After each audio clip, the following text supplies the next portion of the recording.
Senior officials from South Korea and the U.S. continued their discussions today on how to best carry out sanctions on North Korea for its latest series of provocations. On the second day of their high-level talks, chief nuke envoys from Seoul and Washington agreed to push for trilateral talks, including China.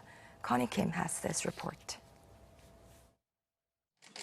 Pushing for trilateral talks involving the top nuclear envoys from South Korea, the U.S., and China to implement UN sanctions and bring progress in North Korea's nuclear issues.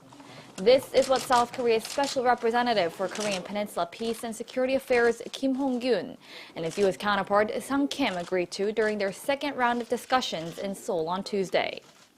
The decision comes as China recently said it was open to three-way talks between the six-party representatives. The two nuclear envoys also saw eye to eye on cooperating to make Pyongyang acknowledge that denuclearization is its only choice.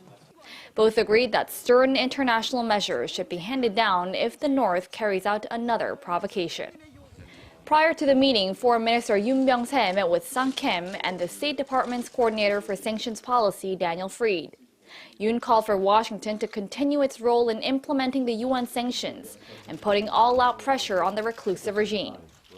This was in line with high-level officials meeting on Monday, where senior South Korean and U.S. officials said they're giving their, quote, full vigor and energy to implementing the sanctions on North Korea. The U.S. nuclear envoy will continue the effort to build cooperation on implementing UN sanctions on Pyongyang when he travels to Vietnam and Cambodia this week, nations that have substantial relationships with North Korea. Connie Kim, Arirang News.